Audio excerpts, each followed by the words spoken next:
विजानाति पूर्वम् यो वै वेदांश्च प्रणोति तस्मै तन्न देवमात्मबुद्धिप्रकाशम् मुमुक्षुर्वै शरणमहं प्रपद्ये। ॐ शान्ति शान्ति शान्तिः। ॐ नमो ब्रह्मादिभ्यो ब्रह्मविद्यासम्प्रदायकर्तृभ्यो वंशर्षिभ्यो महद्भ्यो नमो गुरुभ्यः। सर्वोपप्लवरहितः प्रज्ञानघनः प्रत्यगर्थो ब्रह्मैवाहमस्मि ब्रह्मैवाहमस्मि। ॐ नारायणं पद्मभवं वसिष्ठं शक्तिं च तत्पुत्रपराशरं च व्यासं शुकं गौडपदं महान्तम् गोविन्दयोगीन्द्रमथास्य शिष्यम् श्रीशङ्कराचार्यमथास्य पद्मपादं च हस्तामलकं च शिष्यम् तन्तोटकं वार्तिककारमन्यान् अस्मद्गुरून् सन्ततमानतोऽस्मि।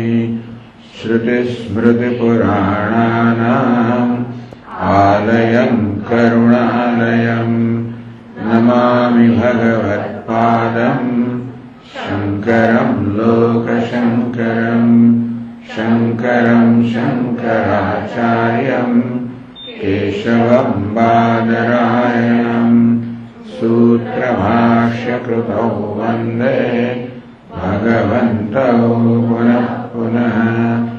ईश्वरो गुरुरात्मेति मूर्तिभेदविभागिने व्योमवद्व्याप्तदेहाय दक्षिणामूर्तये नमः। ॐ पार्थाय प्रतिबोधितां भगवता नारायणेन स्वयं व्यासेन ग्रथितां पुराणमुनिना मध्ये महाभारतम् अद्वैतामृतवर्षिणीं भगवतीम् अष्टादशाध्यायिनीम् अम्ब त्वामनुसन्तधामि भगवद्गीते भवद्वेषिणीम्। यं ब्रह्मा वरुणेन्द्ररुद्रमरुतः स्तुन्वन्ति देव्यैस्तवैः वेदैः साङ्गपदक्रमोपनिषदैः गायन्ति यं सामगाः ध्यानावस्थिततद्गतेन मनसा पश्यन्ति यं योगिनः यस्यान्तन्न विदुःसुरगणाः देवाय तस्मै नमः देवाय तस्मै नमः।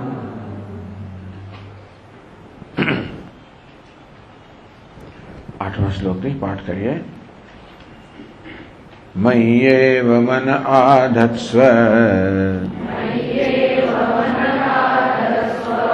मयि बुद्धिं निवेशय निवसिष्यसि मय्येव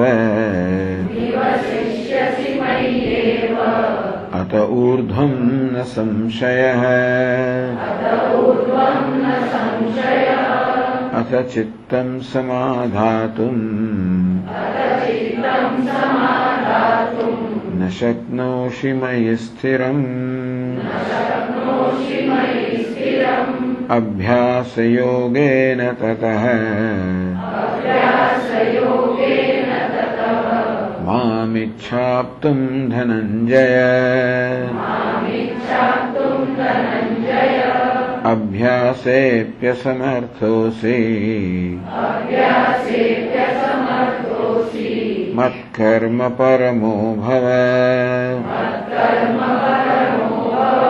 મદર્થમપિ કર્માણિ કુર્વન સિદ્ધિમવાપ્સ્યસે અથૈતદપ્યશક્તોસી કર્તુમ મદ્યોગમાશ્રિતઃ સર્વકર્મફલત્યાગમ તતઃ કુરુ યથાત્મવાન.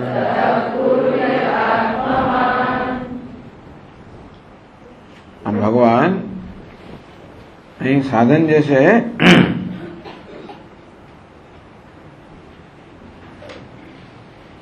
એનું તારતમ્ય શ્રેષ્ઠ સાધનથી શરૂ કરે છે. મયી એવ મન આધત્સ્વ મયી બુદ્ધિમ નિવેશ.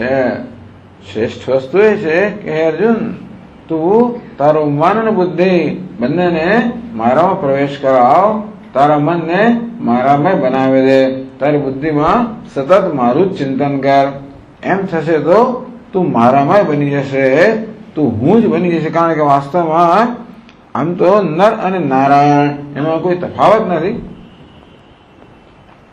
તમને ખબર છે કે ભગવાને નર નારાયણ બે ઋષિના રૂપમાં અવતાર લીધેલો, અને એવું કહેવાય છે કે આ શ્રી કૃષ્ણ અર્જુન એ નર નારાયણ અવતાર છે. મારે એક જ પરમાત્મા આ બે રૂપે ભાસી રહ્યો છે. જે પોતાને નર માને છે વાસ્તવમાં નારાયણ જ છે, જે પોતાને જીવ માને વાસ્તવમાં પરમાત્મા ઈશ્વર જ છે. એ હોવાને કારણે નિવશિષ્યસી મય્યેવ, તું આ પ્રકારે ભક્તિને કારણે મને આત્મરૂપે જાણશે અને મારામાં નિવાસ કરશે, મારી સાથે ઐક્ય સંપાદન કરશે. અથ ચિત્તમ સમાધાતુમ ન શક્નોષિ મયી સ્થિરમ. જો તારું મન અને બુદ્ધિ મારામાં સ્થિર સમાધાન કરવા, સ્થિર કરવા જો શક્તિમાન ન હોય તો અભ્યાસ યોગેન તતઃ. તારું ચિત્ત મારામાં સ્થિર ન રહેતું હોય અને વારંવાર કંઈક અંદરની થોડી ચંચળતાને કારણે, અસ્થિરતાને કારણે પોતાના ધ્યેય વિશે હટી જતું હોય તો કઈ વાંધો નહીં. અભ્યાસ યોગે એને વારંવાર વળી પાછું તો ધ્યેય વિષયમાં લઈ જાઓ. એમ કરતા કરતા એ સ્થિર થશે. અભ્યાસેપ્ય સમર્થોસી. અભ્યાસ કરવામાં, અમારું ધ્યાન કરવા પણ સમર્થ ના હોય, અર્થાત તું એ પ્રકારે ચિત્તની એવી એકાગ્રતા ન ધરાવતો હોય, ચિત્તમાં એ પ્રકારની સ્વસ્થતા ન ધરાવતો હોય, ચિત્તમાં હજી ઘણી બધી રજોગુણ છે, પ્રવૃત્તિ છે. ચિત્ત અત્યંત સાત્વિક હોય તો ભગવાન સ્થિર થઈ જાય, રજોગુણ હોય તો ચિત્તમાં જરા અજંપો હોય, એને કારણે તું અભ્યાસ પણ ન કરી શકતો હોય, ધ્યાન પણ ન કરી શકતો હોય તો મત કર્મ પરમો ભવ. તારા ચિત્તમાં ભક્તિભાવ તો છે. આ બધા આમાં મુખ્ય વસ્તુ ભક્ત તો છે જ, પણ ભક્તને કઈ કઈ કક્ષાનો ભક્ત છે. આ ભક્ત છે ભગવાનને પ્રાપ્ત કરવા માંગે છે, એ તો છે જ, પરંતુ હજી હું ભગવાનનું ધ્યાન કરી શકતો નથી, એ કે મારો વાંક નથી, આવું છે. મારું ચિત્ત હજી ભગવાનનું ધ્યાન કરી શકે એ પ્રકારની એને સાત્વિકતા પ્રાપ્ત નથી કરી. હજી એમાં કઈક રજોગુણ છે, મારે સક્રિયતા છે, તો કઈ વાંધો નહીં. ચિત્તની સક્રિયતા છે તું વાચા મત કર્મ પરમો ભવ. તો તું કર્મ કર, જેથી ચિત્તમાં કે મનમાં રહેલી જે સક્રિયતા છે એને વાચા મળે. તો મત કર્મ પરમો ભવ. જે કર્મ કરે એ મારા માટે કરે. ગઈકાલે કહ્યું ને, ભગવાન વડે કર્મ કરવું ભાગવત ધર્મ. શ્રવણમ કીર્તનમ વિષ્ણુ સ્મરણમ પાદ સેવનમ. બસ એ પ્રકારે શ્રવણ કીર્તન સ્મરણ પાદ સેવન આ પ્રકારનું તું સતત કર્મ કર. એમ કરવાથી એક બાજુ કર્મ થતું જશે, બીજી બાજુ તારા ચિત્તમાં મારું અનુસંધાન ચાલતું જશે. એમ કરતા કરતા તારું ચિત્ત ધ્યાન માટે તૈયાર થશે અને છેવટે મારામાં સ્થિર થશે. અથૈતપ્યશક્તોસી કર્તુમ મદ્યોગમાશ્રિતઃ. તારું સર્વ કર્મ પણ મારે માટે કરવા તું સમર્થ ના હોય. હજી એટલો બધો ભક્તિભાવ નથી થયો, એટલો બધો નિસ્વાર્થ નથી થયો કે બધા કર્મ ભગવાનને સમર્પિત કરી શકું. અર્થાત હજી કર્મ તું મને ઈશ્વરને સમર્પિત કરવા તૈયાર નથી તો કઈ નહીં, કર્મફળ મને સમર્પિત કર. સર્વ કર્મ ફલ ત્યાગમ તતઃ કુરુ યથાત્મવાન. તો સર્વ કર્મનો ફળનો ત્યાગ કર. યથાત્મવાન, યથા જીતાયેલા મન વાળો, સાવધાન બનીને કર્મ કર. આમ આપણે ભગવાન માટે કર્મ ન કરતા હોઈએ તોય પણ કર્મફળનો ભલે ભગવાનને સમર્પણ કરતા હોઈએ, એક વસ્તુ છે કે સાવધાનીથી કર્મ કરવું જોઈએ અને ધ્યાન રાખવું જોઈએ કે આપણાથી કોઈ અયોગ્ય કર્મ ના થાય. કોઈ એમ કહે કે સ્વામીજી આપે કહ્યું છે ને કે હું તો કર્મફળ ભગવાનનો અર્પણ કરી દઉં છું, અર્થાત મારા કર્મનું જે કંઈ ફળ મળશે હું સ્વીકારી લઈશ. તો સ્વામીજી હું ચોરી કરું તો ચાલે કે ના ચાલે? કર્મ કરું છું, કર્મફળ ભગવાનને આપી દઈશ તો કે ના ચાલે? યથાત્મવાન, નહીં, જે કર્મ કરે એ વાસ્તવમાં સત્કર્મ હોવું જોઈએ, સાવધાની થવું જોઈએ અને કર્મફળ ભગવાનને સમર્પણ કરી લેશું. તો કે જો સર્વ કર્મનું ફળ ભગવાન પાસેથી આવે છે. ભગવાન કેવો છે? કર્મ ફલદાતા, સર્વ કર્મ ફળ પ્રદાન કરનાર છે. હવે ભગવાન પાસેથી જે આવે એને આપણે શું કહીએ? પ્રસાદ. આમ ભક્તની દ્રષ્ટિમાં પોતે કર્મ કરે એના પરિણામે જે ફળ પ્રાપ્ત થાય એને ભક્ત ભગવાનનો પ્રસાદ તરીકે સ્વીકારે છે. આ પ્રસાદ બુદ્ધિ એને કહેવાય, પ્રસાદની ભાવના. આ પ્રસાદની ભાવનામાં આપણને પ્રસાદમાં કોઈ આગ્રહ નથી હોતો કે મને કેવો પ્રસાદ મળવો જોઈએ, નહીં તો બીજી પ્રસાદ બુદ્ધિ ના કહેવાય. ઘણા લોકો તો પ્રસાદ વહેંચતા હોઈએ ને, પેલી એક મોટી બાસ્કેટની અંદર ઘણા બધા ફળ હોય, જેમ આવે એમ આપણે આપતા જઈએ. ના સ્વામીજી મને બી આ સફરજન ના છે, મને પેલું નારંગી આપો ને, એવું કહેનારા લોકો છે. આટલું બધું આટલું આપો ને. ટૂંકમાં તો પ્રસાદ મેળવતી વખતે પણ વળી પાછા પોતાની જરૂરિયાતો અને પોતાના રાગ દ્વેષ ચલાવે તો એને પ્રસાદ બુદ્ધિ ના કહેવાય. જે પ્રસાદ આપણે સહર્ષ સ્વીકારી લઈએ, પ્રસાદ મળવાથી આપણને ખરેખર તો એક ધન્યતાની લાગણી જન્મે કે મને ભગવાનનો પ્રસાદ પ્રાપ્ત છે. પ્રસાદ શું છે એ મહત્વ નથી, એ પ્રસાદ છે એ જ મહત્વનું છે ભક્ત માટે. જે ભક્ત નથી, અમે તો મંદિરમાં જઈએ વૈષ્ણવના મંદિરમાં ત્યારે ખબર છે કે આટલી ભેટ મૂકો તો આટલો પ્રસાદ મળે. એ પ્રકારે તો કે 100 રૂપિયાની ભેટ મૂકો તો 1 લાડુ મળે, 10 રૂપિયાનું તો 1 લાડુ. હું તો 10 રૂપિયાની 10 ભેટ મૂકું. આ બધા ભોગી લોકોની વાત છે, પણ ભક્તની વાત નથી. ભક્ત કોને કહેવાય? જે પણ ભગવાન પાસેથી આવે એ પ્રસાદ છે. કારણ કે ભગવાન અનુગ્રહ ની નામ પ્રસાદ અનુગ્રહ શું છે એ મહત્વનું નથી, એ દ્વારા મને ભગવાનનો અનુગ્રહ પ્રાપ્ત થઈ રહ્યો છે એ મહત્વનું છે. પછી પ્રસાદ અહીં તો સારું છે, રોજ રોજ પ્રસાદનો બોક્સ આવે છે, એમાં ઠોર હોય ને લાડુ હોય, મને ખબર છે ને શું શું છે. બધા મંદિરો કે આપણા મંદિર જેવા ના હોય. શિવજીના મંદિરમાં તો ખાલી ચરણામૃત મળે, કંઈક થોડીક પેલું ભસ્મ મળે, એવું બને. ગુડી પડવો હોય તો તમને પેલું લીમડાનો રસ પણ મળે. આપણે જઈએ જ નહીં મંદિરમાં એ દિવસે. એવું ને, ભક્ત લોકો એવું ના કરે. ક્યારેક પ્રસાદ કડવો હોય, તમે તિરુપતિમાં જાઓ તો ક્યારેક લાડુ મળે, ક્યારેક એમને પેલા ખાટો ભાત પણ મળે. તમારા ભાગે જે આવે તો પેલું જે આવતું હોય ને એ વહેંચતા જાય લોકો. તમે જયારે ત્યાં પહોંચો ત્યારે ત્યાં શું છે એના પર તમને પ્રસાદ મળે. પછી મોડું વાંકું ચોખ્ખું ના થાય. અરે હું તો જોઉં છું કે ભાઈ આ જો પેલો લાડુની બાસ્કેટ ખાલી થઈ ગઈ, હું જોઉં છું ત્યારે આવે છે, એવું બધું ના થાય. પ્રસાદમાં આવી જાતની ગણતરી ના હોય. પ્રસાદ બુદ્ધિ પ્રસાદની ભાવના જે આવે એને હું બહુ જ ધન્યતાની લાગણીથી સ્વીકારું.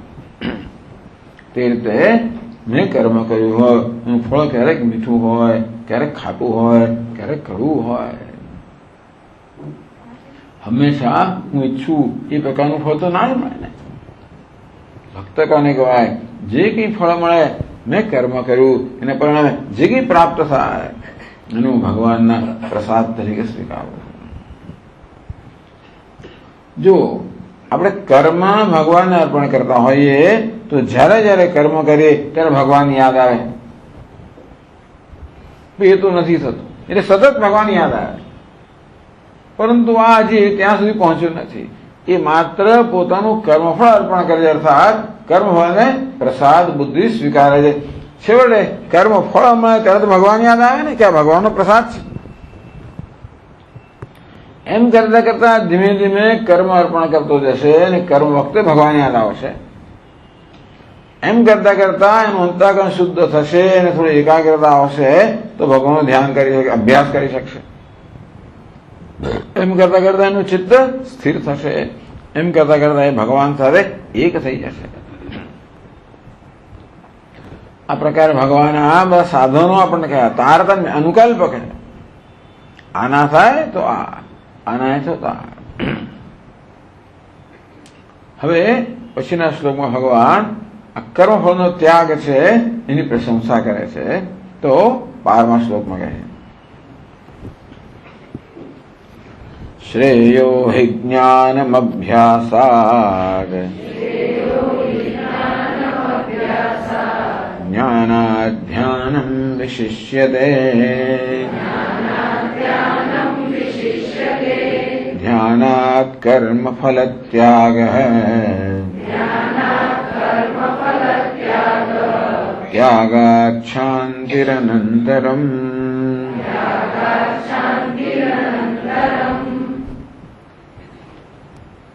ભગવાન કહે છે શ્રેયો હિ જ્ઞાન અભ્યાસાત, અભ્યાસાત જ્ઞાનમ શ્રેય. શ્રેય એટલે ચડિયાતો.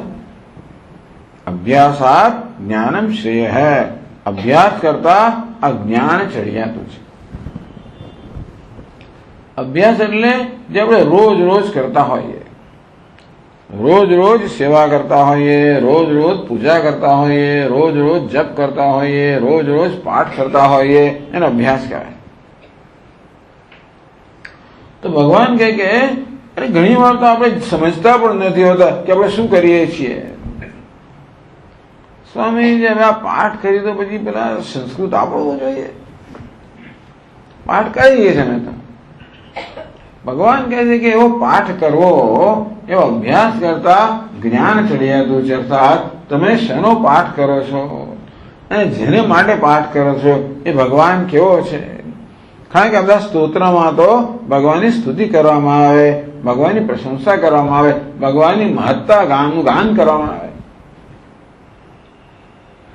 તો આપણે સમજીને કરીએ તો એ વસ્તુ આપણા મન માટે વધારે અસરકારક બને. એવું કે આગ્રહ તો નથી જ કે આપણે સંસ્કૃત જાણવું જોઈએ, છતાં પણ જે કંઈ આપણે પાઠ કરતા હોઈએ એનો આપણે અર્થ સમજતા હોઈએ અને એનો અર્થ તો એ પાઠ સાથે અર્થનું અનુસંધાન થાય તો ભગવાન વિશેનો ભક્તિભાવ છે એ વધારે સારી રીતે જળવાઈ રહે. ખરું કે નહીં? રોજ પૂજા કરીએ છીએ, પણ કોની પૂજા કરીએ છીએ એ ભગવાન કેવો છે? શ્રેયો હિ જ્ઞાનમ અભ્યાસાત, અભ્યાસ એટલે કે રોજ રોજ આ પ્રકારે કરવું એ સારું છે. એના કરતા ચડિયાતું જ્ઞાન છે. અર્થાત કોને માટે કરું છું એ ભગવાન કેવો છે, જે સ્તુતિ કરે છે એનો શું અર્થ થાય? આ પ્રકારે ભગવાનની આરાધના કરવા કરતા સમજીને આરાધના કરવી. જ્ઞાન કે સમજ વગર પેલો પાઠ પૂજા વગેરે કરવું એના કરતા સમજીને પાઠ પૂજા કરવા એ વધારે સારું છે, વધારે અસરકારક છે. આમ જ્ઞાન ભગવાનનું જાણવું, જેમ ભગવદ્ ગીતામાં ભગવાનનું નિરૂપણ થયું, જે આપણે આટલા દિવસે ચર્ચા કરી રહ્યા છે. ભગવાન કેવો છે? જગતનું સર્જન કરનાર છે, પાલન કરનાર છે, લય કરનાર છે, સર્વ અંતરાત્મા છે, કર્માધ્યક્ષ છે, કર્મફલદાતા છે, જગતનો નિયંતા છે વગેરે. આ પ્રકારે ઈશ્વરને જાણો, સમજવો એ વધારે મહત્વનું છે, અર્થાત ચઢિયાતું છે. જ્ઞાનાદ ધ્યાનમ વિશિષ્યતે. માત્ર આપણે જાણવું પૂરતું નથી, એને જે ધ્યાન કરે એનો સાક્ષાત્કાર કરવો જોઈએ. ધ્યાન શેના માટે છે? સાક્ષાત્કાર કરવા માટે. તો જે ભગવાનને આપણે બુદ્ધિથી સમજીએ છીએ એ ભગવાનમાં આપણા ચિત્તને એકાગ્ર કરીને ભગવાનમય બનાવવું અને એ ભગવાનનું ધ્યાન કરવું, ભગવાનનો સાક્ષાત્કાર કરવો એ સૌથી ચડિયાતું છે. ટૂંકમાં ભક્તિનું એ પ્રયોજન છે કે ભગવાનનો સાક્ષાત્કાર. જે રૂપમાં આપણે ભગવાનને અનુભવવા ઈચ્છતા હોય, એટલે કોઈને શ્રી કૃષ્ણ જોઈએ, શ્રદ્ધાસ હોય તો કે મને તો ભાઈ શ્રી કૃષ્ણ જ જોઈએ, ને તુલસીદાસ જોઈએ તો કે મને તો શ્રામ જ જોઈએ, જે જોઈતું હોય તે.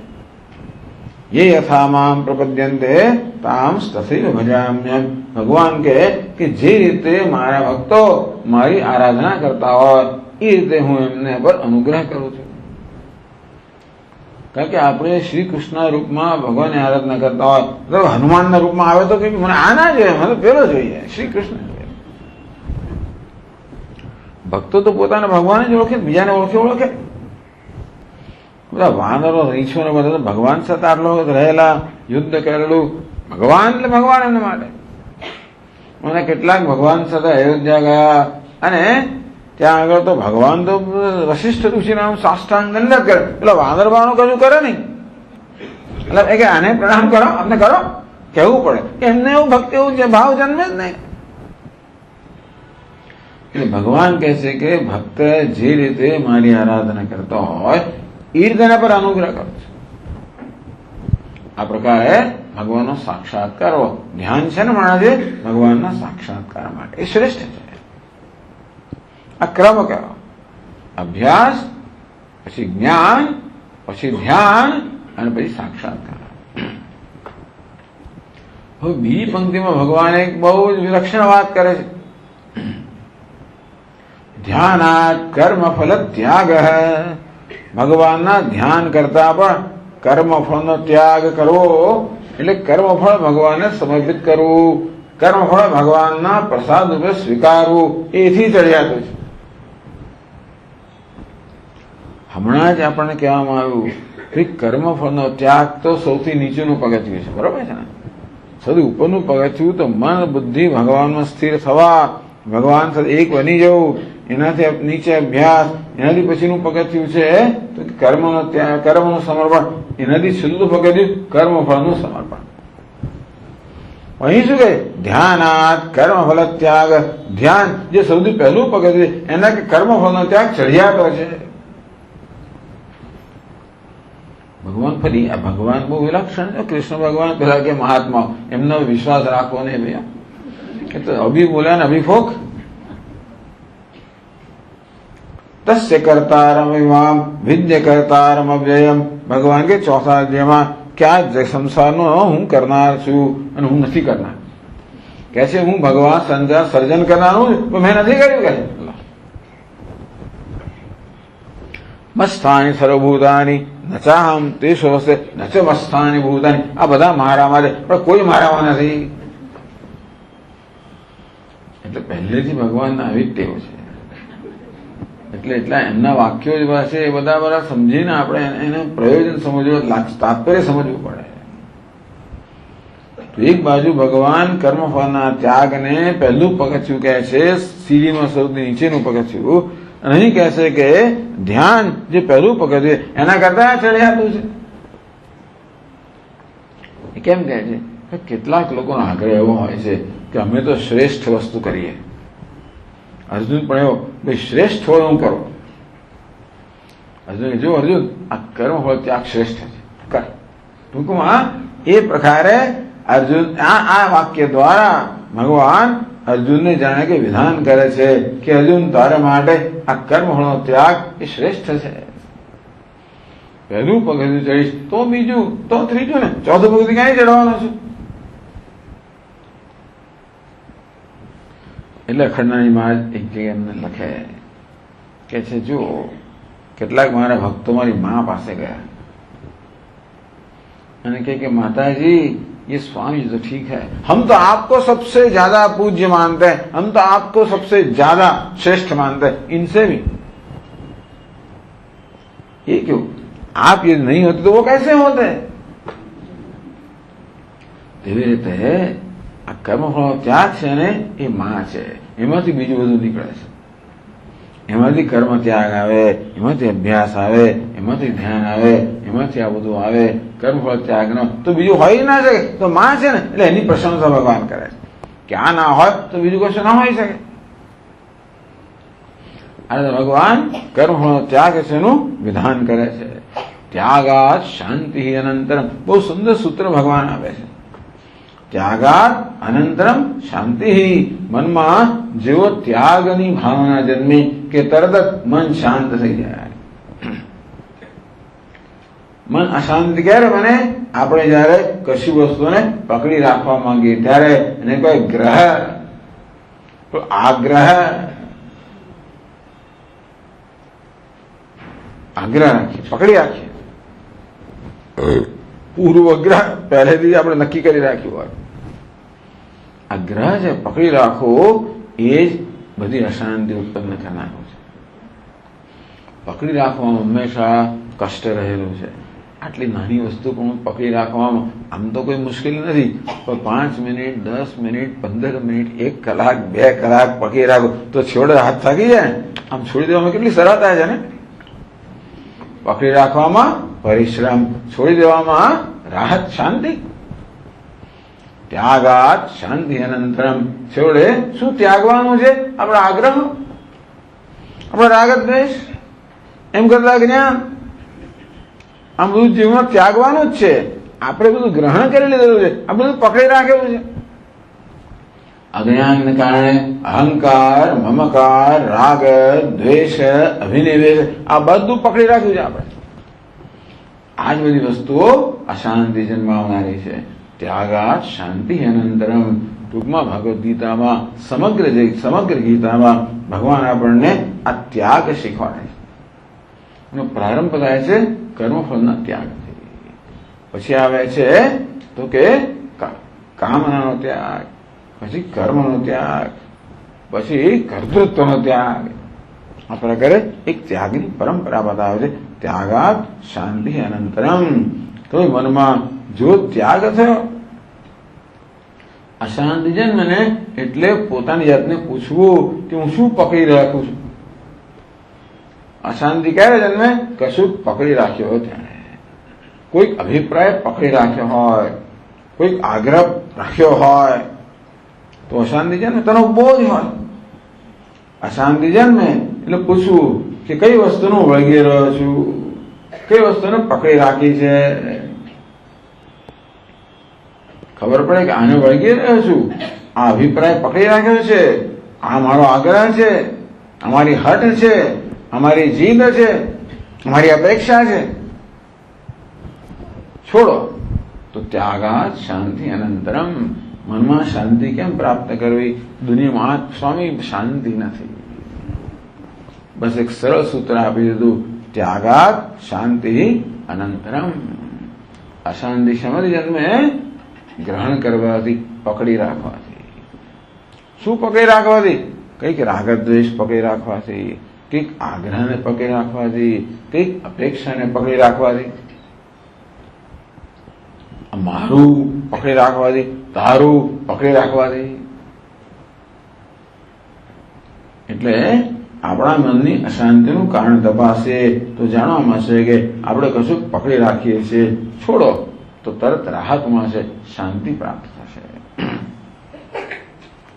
આમ ભગવાને ભક્તિના સાધનનું નિરૂપણ કર્યું. હવેના પછીના શ્લોકો 8 શ્લોકો ભગવાન ભક્તનું નિરૂપણ કરે છે. કયા પ્રકારે જેણે ભગવાનમય બની ગયો છે, જેણે ભગવાન સાથે ઐક્ય પ્રાપ્ત કર્યું છે, ભગવાન જ બની ગયો છે. ભગવાન બની ગયો એટલે શું? એવું નહીં કે આપણે જગતનું સર્જન કરીએ, પાલન કરીએ, એવું બનવાની જરૂર, એવું નહીં. ભગવાન બની ગયો એટલે એવું નહીં કે આપણે ભાઈ આપણી ટચલી આંગળી પર ગોવર્ધન ધારણ કરી શકે, એવું નહીં. એવું કરવાની જરૂર હશે, એવું એને કરવા દો ને, આપણે શું કામ કરવું? કોઈ કામ વગરની વસ્તુ પકડવી જ નહીં. અમારા મોટા સ્વામીને કોઈ પૂછે કે સ્વામીજી તમે મારા મનના વિચારો જાણી શકો છો? અલા કે મારા મનની વિચારો સાથે જ માથાકૂટ છે, તારા મનના વિચારો હું ક્યાં જાણવા હોય? શું કરવા જાણવા? એટલે બુદ્ધિમાન મનુષ્યો કોઈ કામ વગરની વસ્તુને અડકવા જ ના દે, હાથ જ ના મૂકવા દે. વેદાંતિ તો કશી વસ્તુને જો ઈચ્છે જ નહીં, કોઈ વિશેષતા ઈચ્છે જ નહીં, માથાકૂટ છે, સરળતા ઈચ્છે.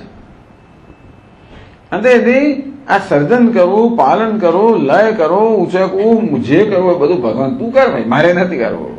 તો ભગવાન બનવું એટલે શું? ભગવાનમાં જે બીજા ગુણો છે, ભગવાન પ્રેમ સ્વરૂપ હશે, આનંદ સ્વરૂપ હશે, તો એવા બનવું. તો એવી રીતે ભક્તના જે આ ગુણો છે ભગવાનના જ ગુણો છે. ભગવાન પછીના 7 શ્લોકોની અંદર ભક્તના આ ગુણોનું બહુ સુંદર વર્ણન કરે છે કે ભક્ત માટે સહજ છે, જેનું અંતઃકરણ અત્યંત શુદ્ધ બની ગયું છે, હૃદયમાં ભગવાન વિરાજમાન છે, સર્વત્ર જન ભગવાનના દર્શન છે. એનું વર્તન કેવું હોય, એની વૃત્તિઓ કેવી હોય, એની દ્રષ્ટિ કેવી હોય, એની ભાવના કેવી હોય, એનું વર્ણન એટલા માટે કરે છે કે જેથી આપણે પણ એ પ્રકારની ભાવના પ્રયત્નપૂર્વક જાળવીએ, એવી ભાવના જાળવવાનો પ્રયત્ન કરીએ, એ પ્રકારના વર્તનનો પ્રયત્ન કરીએ. આપણા માટે એક આદર્શ બની ગયો. હું કહેતો હોઉં છું કે જે રીતે આ બાળક છે એને મોટા ક્રિકેટર બનવું છે, સચિન તેંડુલકર છે એનો આદર્શ છે, તો એના રૂમમાં સચિન તેંડુલકરના ઘણા બધા એને જાત જાતના પોઝના ફોટા રાખ્યા હોય અને બરોબર એ પ્રકારનો પોઝ કરવાનો પ્રયત્ન કરે. હજી બેટ ઉટકતા નથી આવડતું, પહેલ શરૂ કરે. એમ કરતા કરતા કરતા એ પોતાની જાતને ઘડે. જેમ શિલ્પી પેલા શિલ્પને પથ્થરમાંથી શિલ્પને ઘડે તેવી રીતે આપણે આપણી જાતને ઘડવાની છે.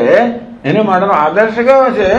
આ ભક્ત કહો, સ્થિત પ્રજ્ઞ કહો, લક્ષણો બધા સરખા જ છે. તો ભગવાન ભગવદ્ ગીતામાં સ્થળે સ્થળે આવા આદર્શનું વર્ણન કરે છે, જેથી સાધકો એને અનુસરીને પોતાની જાતને ઘડી શકે. અર્થાત આ મહાપુરુષ માટે જે સહજ છે, પ્રયત્ન રહિત છે, એ આપણે પ્રયત્નપૂર્વક કેળવીએ તો ધીમે ધીમે એના જેવા થઈએ. ભગવાન હવે ભક્તના આ લક્ષણોનું વર્ણન કરે છે. તો જુઓ, આપણે 13મો અને 14મો શ્લોક સાથે વાંચીશું. અદ્વેષ્ટા સર્વભૂતાનાં મૈત્રઃ કરુણ એવ ચ નિર્મમો નિરહંકારઃ સમદુઃખ સુખઃ ક્ષમી સંતુષ્ટઃ સતતં યોગી યતાત્મા દૃઢ નિશ્ચયઃ મય્યર્પિતમનો બુદ્ધિ યો મદ્ભક્તઃ સ મે પ્રિયઃ.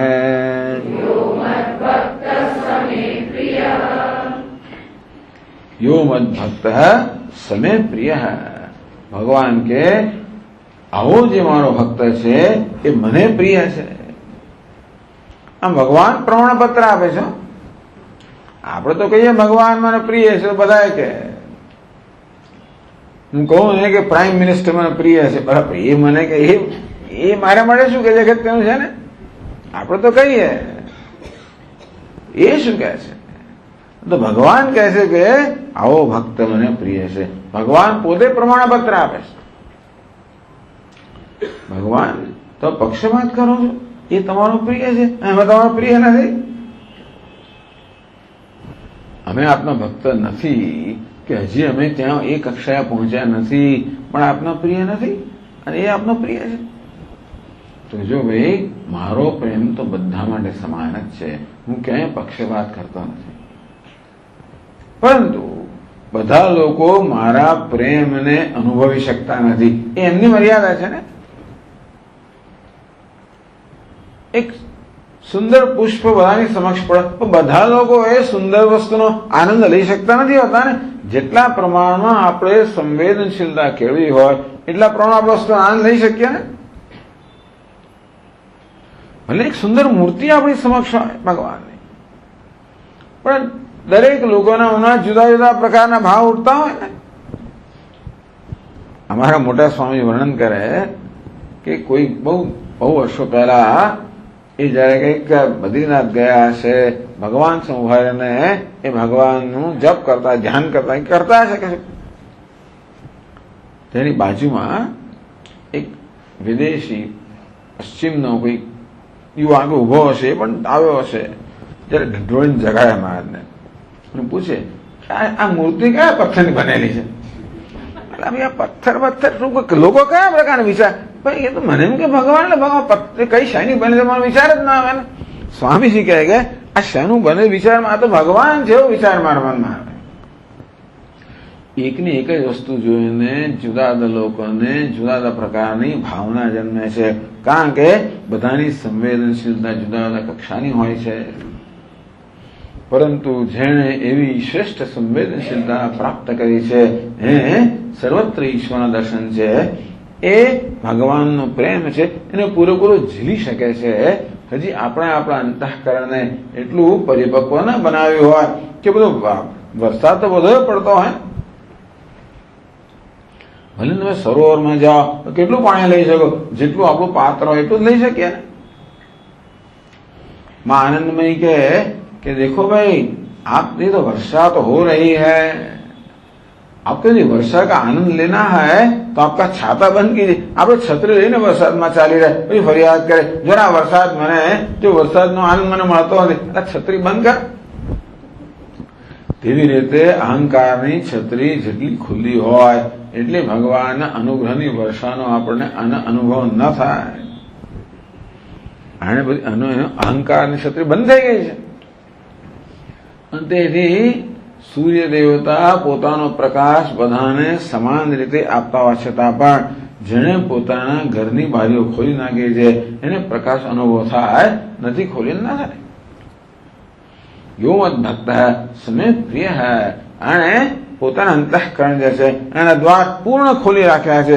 તેથી ભગવાનનો જે અનુગ્રહ છે, પ્રેમ છે, એ પૂર્ણ રીતે પ્રકાશમાન છે. આ ભક્ત કેવો છે? અદ્વેષ્ટા સર્વભૂતાનામ અદ્વેષ્ટા, બધા જ પ્રાણીઓ પ્રત્યે. ભૂતનો અર્થ તો ખરેખર જળ ચેતન બધું જ આવી જાય, તો સામાન્ય રીતે જળ વસ્તુ માટે આપણે કોઈ દ્વેષ હોતો નથી. દ્વેષ ક્યાં હોય? ચેતન વસ્તુ માટે. એમાં કોણ મળે? માણસો મળે છે. આપણને સામાન્ય રીતે વાઘ છે, કૂતરા બિલાડા માટે દ્વેષ હોતો નથી, કારણ કે એમના માટે આપણને કોઈ આગ્રહ નથી હોતા કે વાઘ છે એને કે જુદો હોવો જોઈએ અને સિંહ છે એ જે છે આપણે સ્વીકારીએ છીએ. માટે દ્વેષ તો ક્યાં હોય છે? તકલીફ બધી ક્યાં હોય છે? આપણે માણસો માટે જ હોય, બીજી ક્યાંય તકલીફ નથી આવતી. અદ્વેષ્ટ સર્વભૂતાના, પ્રાણી માત્ર પ્રત્યે એમ અદ્વેષનો ભાવ. એટલે શું? એના મનમાં દ્વેષ જન્મતો જ નથી. એને દ્વેષ કરનાર પ્રત્યે પણ એનામાં દ્વેષ જન્મતો નથી. એ દ્વેષ કરતો નથી એમ નથી, આપણે દ્વેષ કરતા નથી હોતા, દ્વેષ થઈ જતો હોય છે. દ્વેષ કરવામાં આપણું કર્તૃત્વ નથી, એ સમજવાની વસ્તુ છે. ક્રોધ ના કરવો, ભાઈ ક્રોધ ક્યારે ના કરું? હું ક્રોધ કરતો હોઉં તો હું ક્રોધ ના કરું, પણ હું ક્રોધ કરતો નથી, ક્રોધ મને કરે છે. એટલે કે ક્રોધ મને પૂછ્યા વગર આવી જાય છે. આપણે ભલે લખીએ કોઈ પ્રવેશવું નહીં, રજા વગર કે ચોર મારું માનવાનો છે, એ તમે પ્રવેશ કરવાનો જ છે. તેમાં ક્રોધ ને દ્વેષ કે મને પૂછીને નથી આવતા, એ તો એની જાતે આવતા હોય છે. અને તેથી હું એને છોડી ના શકું, એ મને છોડે તો જ કામ થાય.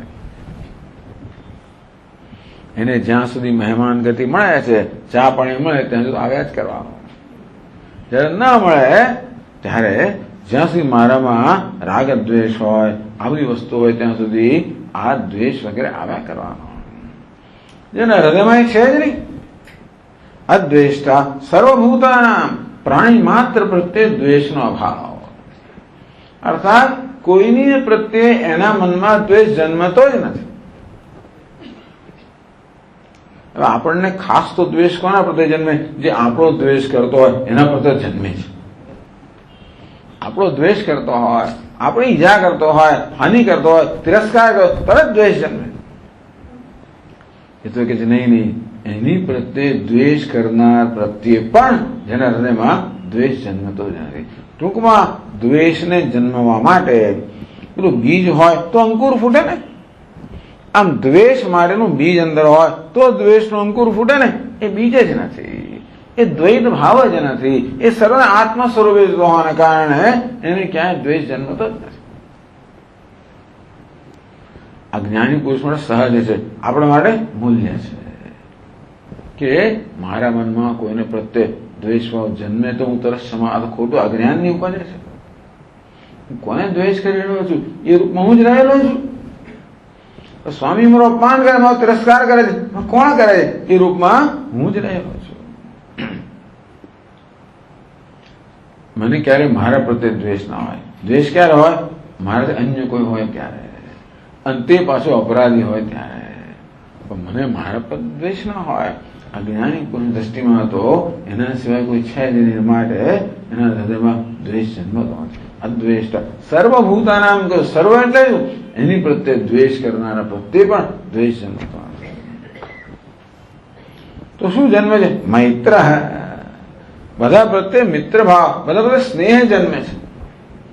દ્વેષ જન્મતો હોય તો શું કશું ના જન્મે? તો કે નહીં, બધા પ્રત્યે સ્નેહ જન્મે છે, મિત્રતા જન્મે છે, બધા પ્રત્યેને પ્રેમ છે.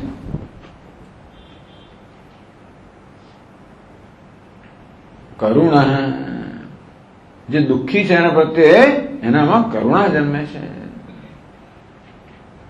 જે દુષ્ટ છે એના પ્રત્યે દ્વેષ જન્મતો નથી. જે સુખી છે એના પ્રત્યે મિત્રભાવ જન્મે છે. જે દુઃખી છે એના પ્રત્યે કરુણા જન્મે છે. આમ યોગ શાસ્ત્રમાં કહ્યું છે કે આપણે રોજબરોજના વ્યવહારમાં 4 પ્રકારના લોકો સાથે સામાન્ય વ્યવહાર થતો હોય છે. સુખ દુઃખ પુણ્યાપુણ્યેષુ. કોઈ સુખી હોય, કોઈ દુઃખી હોય, કોઈ પુણ્યશાળી, કોઈ પાપી હોય. આ 4 લોકો હોય. મૈત્રી, કરુણા, મુદિતા, ઉપેક્ષા. સુખી હોય એની સાથે મૈત્રી ભાવ રાખો, દુઃખી હોય કરુણા ભાવ રાખો, પુણ્યશાળી હોય મુદિતા, ખુશ થવું, અને પાપી હોય ઉપેક્ષા. અદ્વેષ્ટા સર્વભૂતાનામ, દ્વેષનો ભાવ. મૈત્ર સર્વ પ્રત્યે મિત્રતા, સ્નેહનો ભાવ. કરુણા, દુઃખી પ્રત્યે આપોઆપ જ હૃદયમાં અનુકંપા છે, કરુણા છે. દુઃખી પ્રત્યે કરુણા, સુખી પ્રત્યે મૈત્રી, પાપી પ્રત્યે ઉપેક્ષા, દ્વેષનો ભાવ. નિર્મમો નિરહંકાર સમ દુઃખ સુખ ક્ષમી. નિર્મમ, એ મમતા રહિત છે, એ કશી વસ્તુને મારી કહેતો નથી. એટલે કે કશી વસ્તુને મારી એ માલિકીની ભાવના કરવાની એને કોઈ જરૂર નથી. મારી કોને કહે? મેં ચોપડી મારી છે, લઈ ના જઈશ. ચંપલ મારી છે, કેમ પહેરી? મારું. આમ આપણે વસ્તુને મારી કહીએ એના પર આપણી માલિકીની ભાવના છે. એવું કેમ છે? કારણ કે એ માલિકીની ભાવનાથી આપણને એક પ્રકારની સલામતીનો અનુભવ થાય. તમે જોજો કે મને ગુલાબનું ફૂલ હોય એનો આનંદ તો આવે, પણ સ્વામીજી આપણા બગીચાનું ગુલાબનું ફૂલ, હા તો આમ વિશેષ આનંદ આવે. આપણું હોય ને, સ્વામીજી આપણા બગીચાનો પહેલો મોગરો છે, હા બજારના મોગરા માટે ઠીક છે, પણ આપણું છે. આમ આપણું મમતા, મારું આ જે છે એક પ્રકારની મારાપણાની બુદ્ધિ, અધિકારની ભાવના, નિર્મમ, એને મારું એવું કઈ નથી. મારું ક્યારે હોય? ક્યાંક તારું હોય ત્યારે. અમારા સ્વામીજી કહે કે હું જયારે કહું છું કે આ મારું ઘર છે, તે સાથે સાથે મેં જાહેર કર્યું કે બીજું એકે મારું ઘર નથી. એટલે આને મારું અને તારું આ પ્રકારનો કોઈ ભાવ જ નથી. નિરહંકાર, કોઈ અહંકાર નથી, ગર્વ નથી, ઘમંડ નથી. આપણો તો અહંકાર હોય શેના માટે? તને ખબર છે શું ભણ્યો છું, ખબર છે મારો કેટલો પગાર છે, ખબર છે મારું ઘર કેવું છે, ખબર છે મારો ક્યાં જન્મ થયેલો, વગેરે વગેરે. ખબર છે મેં કેટલો ત્યાગ કર્યો છે, પાછો ખબર છે કે અહંકાર વગરનું શું, એવું પાછું. હા, નિરહંકાર નો પણ અહંકાર. અહંકાર બહુ એવો છે ને કે આપણે ખબર પણ ના પડે એ રીતે સૂક્ષ્મ રૂપે પણ આપણા પર બરોબર આપણે રાજ કરતો હોય છે. નિરહંકાર, અહંકાર રહે તે. અહંકાર જન્મે ને ત્યારે આપણે યાદ કરવું. મને મારા રૂપનો અભિમાન હોય, ગુણનો અભિમાન હોય, ધનનું અભિમાન હોય, સત્તાનું અભિમાન હોય, વિદ્યાનું અભિમાન હોય, કુળનું અભિમાન હોય, જાત જાતના અભિમાન હોય છે. હું ધર્મનો અભિમાન હોય, હું પુણ્યશાળી એનો અભિમાન હોય, હું સત્કર્મ કરનાર છું, હું પ્રામાણિક છું, હું કોઈ જુઠ્ઠું ના બોલું, અભિમાન હોય. આમ જાત જાતના અભિમાન હોય છે.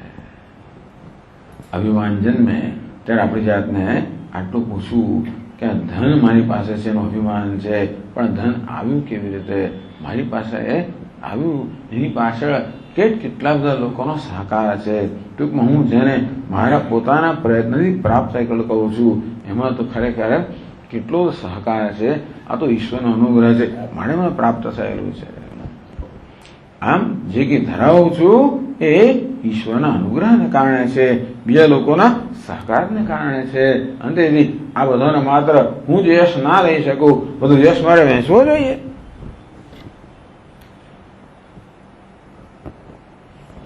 હમણાં સવારે પછી આપણે બધાનો આભાર વિધિ કરતા હતા ત્યારે ખબર કે આ પ્રવચન શ્રેણીમાં કેટલા લોકોનો કેટલો સહકાર છે. કેટલા બધા પોસ્ટરોથી માંડીને ત્યાં કેટલું બધું કામ હોય છે. એ જયારે જોઈએ ત્યારે ખબર પડે કે બધાનો સહકાર છે, આ શક્ય બન્યું છે. આના માટે કોઈ એક જ વ્યક્તિ આનો યશ લે એ યોગ્ય જ નથી, જરૂરી નથી, અને એ વસ્તુ બંધન કરનારી છે. માટે બધું યશ ભગવાનને આપવો, આપણા અહંકારના બોજથી મુક્ત રહેવું. નિર્મમો નિરહંકાર હૈ. આ મમકાર પણ ભ્રમ જ છે, મારું. અમારા સ્વામીજી એક સરસ વાત કહે. બહુ વર્ષો પહેલા એ મદ્રાસથી ચૈતન્ય નવા નવા આવ્યા છે શાંતિપની સાધનાને મુંબઈની અંદર અહીંયા, અને કોઈ એમનો એક ભક્ત હશે કહ્યું કે સ્વામીજી મારે ત્યાં ભિક્ષા માટે આવો. ભક્ત ભિક્ષા માટે લઈ ગયો, ટેક્સી બેસાને લઈ ગયો છે. મોટું બિલ્ડિંગ, પેલા ગામડામાંથી આવેલા બિચારા સ્વામીજી, મોટું બિલ્ડિંગ જો 8 માળ. ઓહો, તું અહીં રહે? તો હા સ્વામીજી. ઓ આ તારું બિલ્ડિંગ? ના ના સ્વામી, આખું બિલ્ડિંગ મારું નથી, હું અમે રહું છું, ચોથા માળે રહું છું. પાછા લિફ્ટમાં બેઠા, ચોથા માળ. આખો માળ તારો છે? ના ના સ્વામી, આખો માળ મારું નથી, મને એક ફ્લેટ મારો છે. ફ્લેટની અંદર ગયા, સ્વામીજીને બેસાડ્યા. પછી પેલો અંદર થોડી તૈયારી કરવા ગયો. સ્વામી ફળદું ભેજવું ખરું ને, એટલે વિચાર કરે. પછી પેલો બહાર આવે ને પૂછે કે જમણી દિવાલ થાય? તો કે ના, એ તો મારી ના કહેવાય, કે પેલાની ડાબી દિવાલ, બાજુવાળાની ડાબી દિવાલ છે. તો ડાબી દિવાલ તારી કે એ તો ના કહેવાય, કારણ કે પેલાની જમણી દિવાલ છે. તો છત તારી ગઈ એમ તો ના કહેવાય, પેલાનો તો પેલો ફ્લોર છે. આ ફ્લોર તાર પેલાની છત છે, તારું છે શું? ત્યારે વિચાર કરીએ તો આ મારું એ માત્ર એક ભ્રમ જ છે. ખરેખર આ ચંપલ ને બૂટ ને બધું મારું મારું કરું છું એમ કરીને, બાકી તો એ કોઈ મારું એ કોઈ પહેરી જાય તો બોલતી નથી ચંપલ કે તારી નથી, સ્વામીજીનું છું, એમને જતી રહે છે. હું એને મારું મારું કરું છું, તો મને મારું કહેતી નથી. આ બધું મારું શું છે? આ બધું માત્ર આપણા મગજનો એક ભ્રમ છે. મારું કશું નથી. એટલા માટે એવો કહે છે સંસ્કૃતમાં કે આ પૃથ્વી છે ને, જયારે આપણે કઈ મારી છે હશે એટલે તારા જેવા કેટલાય આવ્યા ને કેટલાય ગયા, હું તો અહીં નહીં છું. પેલું ધન કે તારા કેટલાના હાથમાં પસાર થઈ ચૂક્યું. ટૂંકમાં આપણે જેને મારું કહીએ છીએ ને, એ ખરેખર માત્ર આપણો ભ્રમ સિવાય બીજું કાંઈ નથી. નિર્મમો નિરહંકાર સમ દુઃખ સુખ.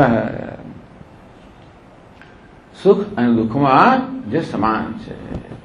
સુખ એટલે અનુકૂળ, દુઃખ એટલે પ્રતિકૂળ. અનુકૂળ સ્થિતિને આપણે સુખનું સાધન માનીએ, પ્રતિકૂળને દુઃખનું સાધન માનીએ. પરંતુ આપણા અનુકૂળ છે ને આપણે લગાવેલી છાપ છે, પ્રતિકૂળ પણ આપણે લગાવેલી છાપ છે. હજી ક્રિકેટમાં શું થયું મને ખબર નથી. હિન્દુસ્તાન જીતી ગયો હોય તો આપણા માટે અનુકૂળ, પણ એ જ વસ્તુ ઓસ્ટ્રેલિયા માટે કેવી છે? પ્રતિકૂળ. જીત્યા કે મને ખબર નથી, જીત્યા તો સારું ભાઈ. હા, આપણે પક્ષપાત કરીએ છીએ. આવું સ્વામીથી તો ના થાય, પણ છે તો થઈ જાય છે. જો ને એક જ ઘટના છે ને, એક ટીમ જીતી બીજી ટીમ હારી. ઘટના એક જ છે. કોઈને અનુકૂળ કહે, કોઈને પ્રતિકૂળ કહે. અનુકૂળ પણ એક દ્રષ્ટિબિંદુ છે, પ્રતિકૂળ પણ દ્રષ્ટિબિંદુ છે. જગતમાં અનુકૂળ નામની કોઈ વસ્તુ નથી, પ્રતિકૂળ નામની વસ્તુ નથી. આપણે સુખી થઈએ પહેલા અનુકૂળનો સિક્કો લગાવી પછી સુખી થઈએ, પ્રતિકૂળનો સિક્કો લગાવી પછી સુખી થઈએ, દુઃખી થઈએ. પણ સિક્કો ના લગાવીએ તો સમ દુઃખ સુખ. આ દુઃખ અને સુખ ટૂંકમાં પ્રતિકૂળ અનુકૂળ. જેને લોકો પ્રતિકૂળ અનુકૂળ આ એવું કહેતો જ નથી. આ શું છે? તો બધું બરાબર છે, જે છે બરાબર છે. આને મળતા બધો ભગવાનનો પ્રસાદ જ છે. અનુકૂળ કો એ રૂપમાં ભગવાન છે, પ્રતિકૂળ એ રૂપમાં ભગવાન જ છે. હવે આપણું બાળક જે રૂપમાં આવે એને આપણે પ્રેમથી સ્વીકારીએ કે નહીં, એ તો જરાક બીજું બહાર રમીને આવ્યું હોય, કાદવ કિચડવા કપડા થવા એટલે બહાર નીકળી દે, એવું નથી કહેતા. બાપ ક્યાં કહેતા? મા તો એવું ના કહે. એ તો એને સ્વીકારી જ લેવાની છે.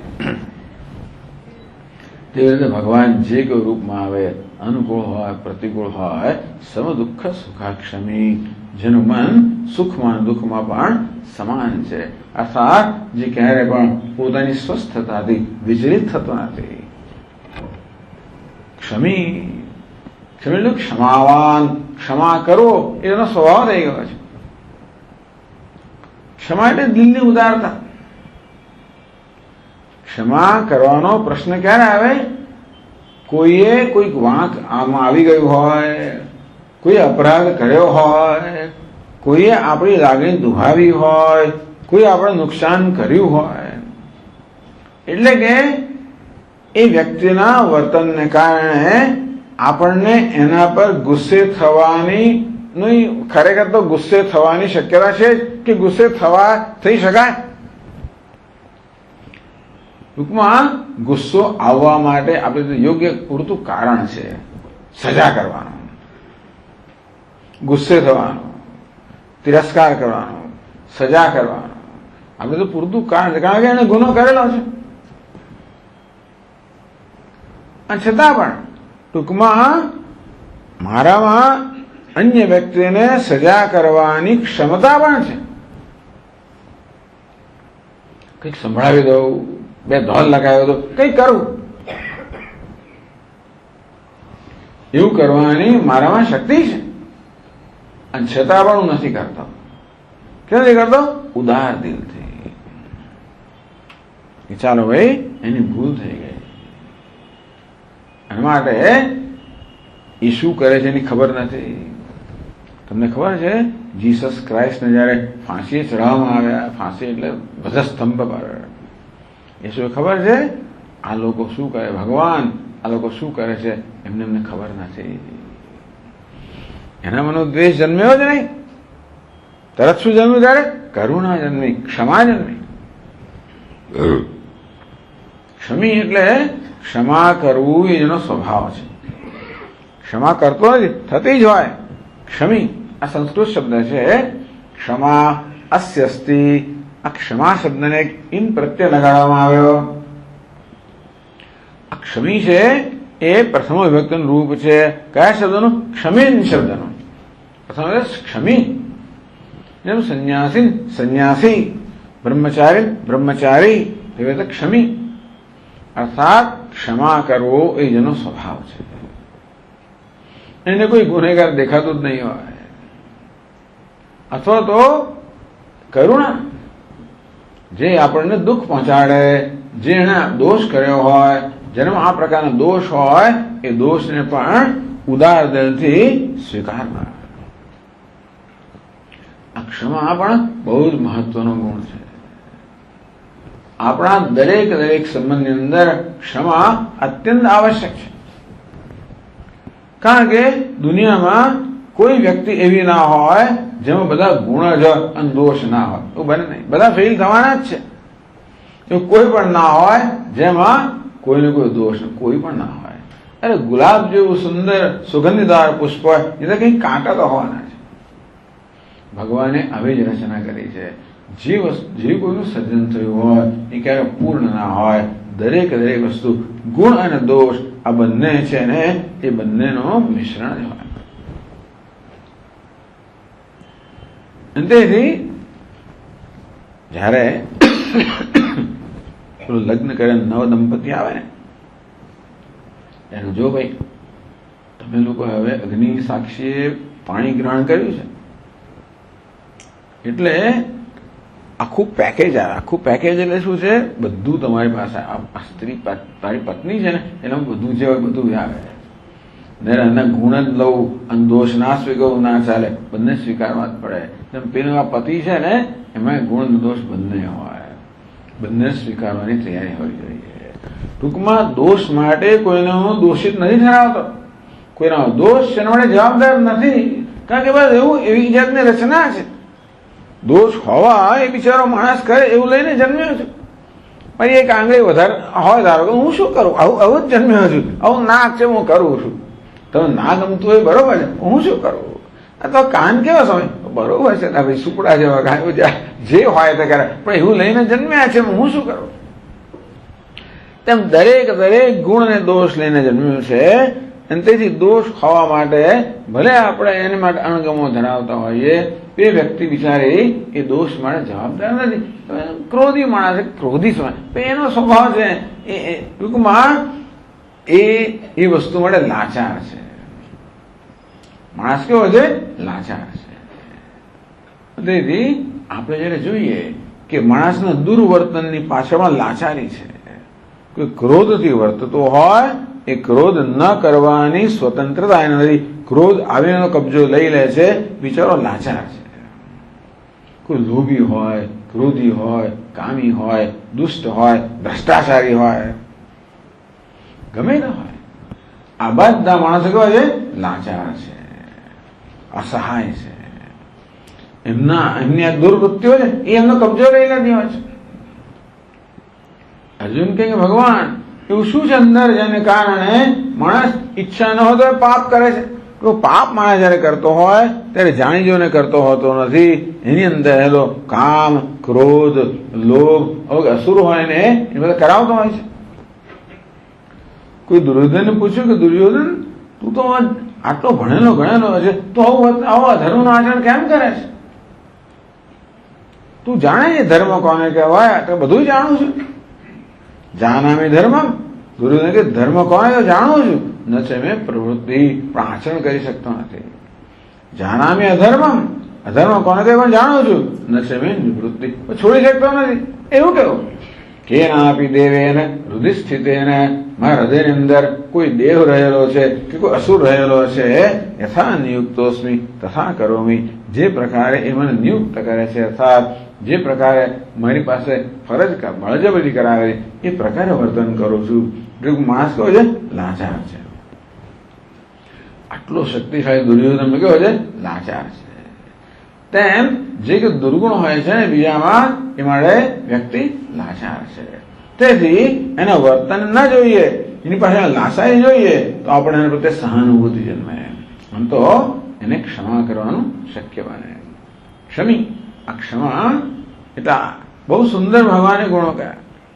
અદ્વેષ્ટા સર્વભૂતાનામ, કોઈ પ્રત્યે દ્વેષ કરવો એ જરાય એટલા માટે ફાયદાકારક નથી, કારણ કે આ દ્વેષ તો અગ્નિ સમાન છે. અગ્નિ જ્યાં ઉત્પન્ન થાય ત્યાં પહેલા બાળે. અગ્નિ બીજાને બાળશે કે નહીં તો જુદી વાત છે, પહેલા જ્યાં ઉત્પન્ન ત્યાં જ બાળે ને.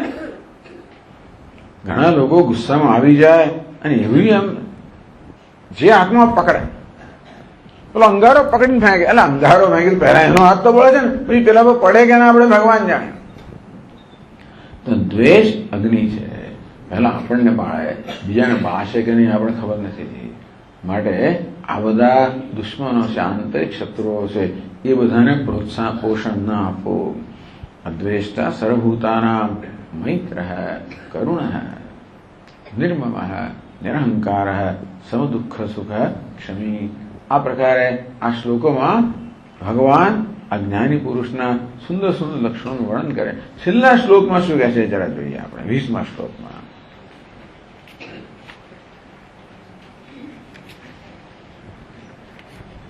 ये तु धर्म्यामृतमिदम् यथोक्तं पर्युपासते श्रद्धाना मत्परमाः भक्तास्तेतीव मे प्रियाः.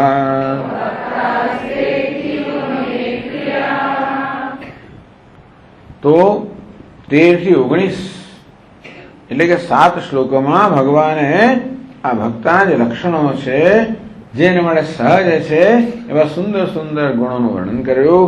કે જાણજો કે આ બધા જ સદગુણો આપણા દરેકમાં છે. અહીં ભક્તોનું જે વર્ણન કરવામાં આવ્યું ને એ શ્રેષ્ઠ પુરુષનું વર્ણન કરવામાં આવ્યું. જેની દૈવી સંપત્તિનો પૂરેપૂરો ઉદય થયો છે એ વ્યક્તિનું વર્ણન કરવામાં આવ્યું. પણ આ બધા જ ગુણો જેટલા ભક્તમાં છે એટલા આપણામાં છે. એક આશ્વાસનની વાત છે. આપણામાં જે કોઈ દુર્ગુણો જણાતા હોય એ આપણો સ્વભાવ નથી, એ કેવા છે? આગંતુક છે,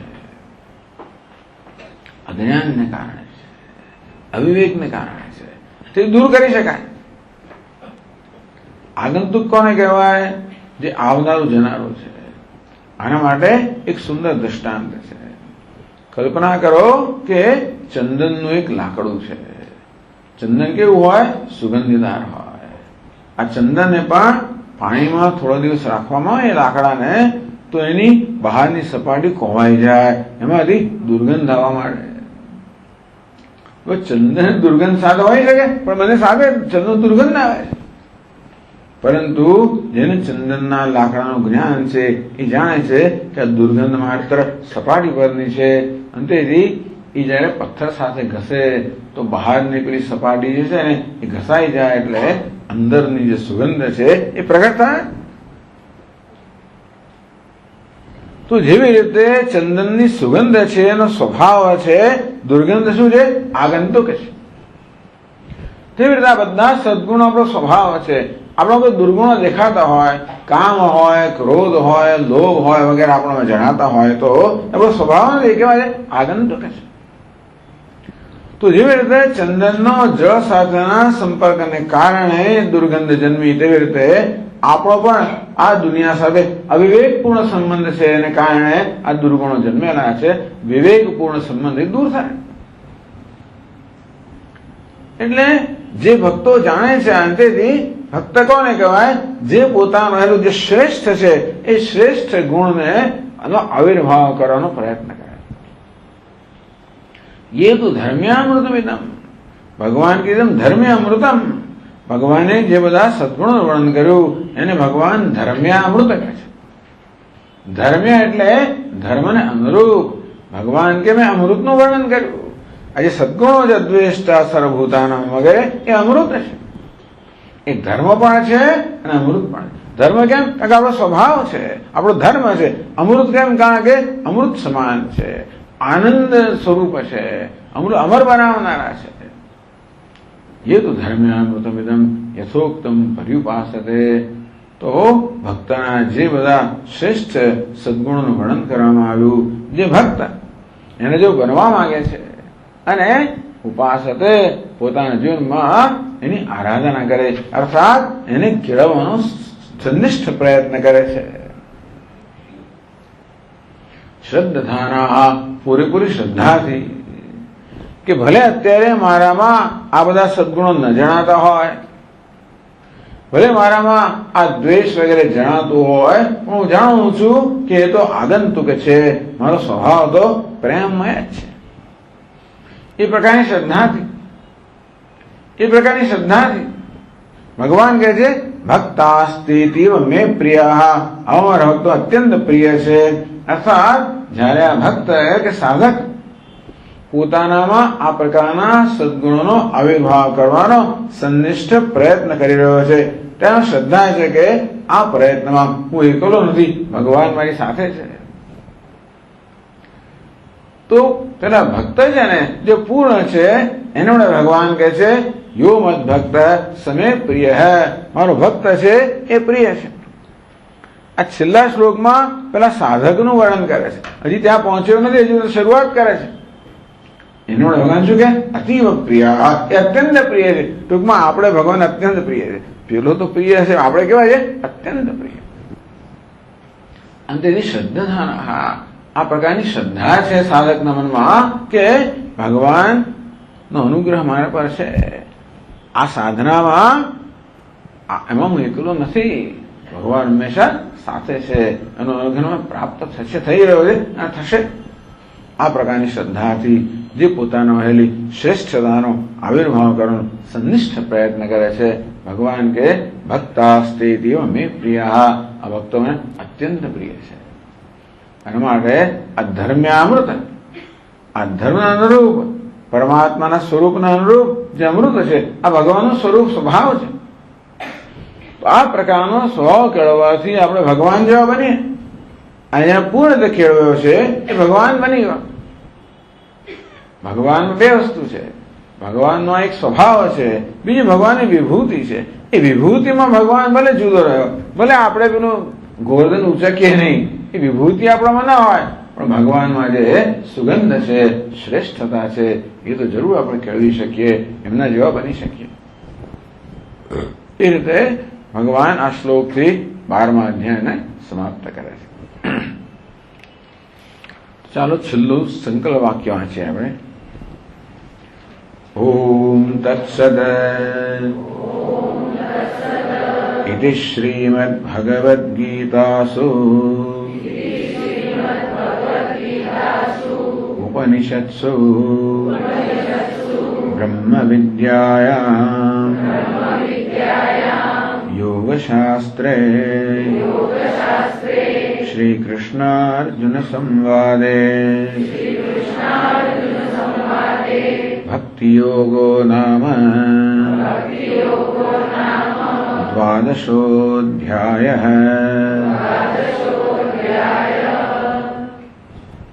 ઓમ તત્સત કયું પૂરું થાય, સમાપ્ત. ઓમ તત્સત, ઓમ એટલે પૂરું થઈ ગયું. ઓમ તત્સત એટલે બસ સમાપ્ત થયા અધ્યાય. ઇતિ આ પ્રકારે શ્રીમદ ભગવદ્ ગીતાસુ, આ શ્રીમદ ભગવદ્ ગીતા ઉપનિષત્સુ, ભગવદ્ ગીતા રૂપી ઉપનિષદ, બ્રહ્મ વિદ્યાયામ, જેમાં બ્રહ્મ વિદ્યા મુખ્ય વિષય છે, યોગ શાસ્ત્ર અને યોગ શાસ્ત્ર એટલે સાધન. બ્રહ્મ વિદ્યા સાધ્ય છે, યોગ છે શાસ્ત્ર સાધન છે, જેમાં સાધ્ય અને સાધન બધું નિરૂપણ છે. શ્રી કૃષ્ણ અર્જુન સંવાદે, જે શ્રી કૃષ્ણને અર્જુનના સંવાદના રૂપમાં છે. ભક્તિ યોગો નામ, ભક્તિ જે વિષય છે એવો આ 12મો અધ્યાય સમાપ્ત થયો. સર્વધર્માન પરિત્યજ્ય મામેકં શરણં વ્રજ અહં ત્વા સર્વપાપેભ્યઃ मोक्षयिष्यामि मा शुचः ॐ पूर्णमदः पूर्णमिदं पूर्णात् पूर्णमुदच्यते पूर्णस्य पूर्णमादाय पूर्णमेवावशिष्यते ॐ शान्ति शान्ति शान्तिः हरि ओम् श्री गुरुभ्यो नमः हरि ओम्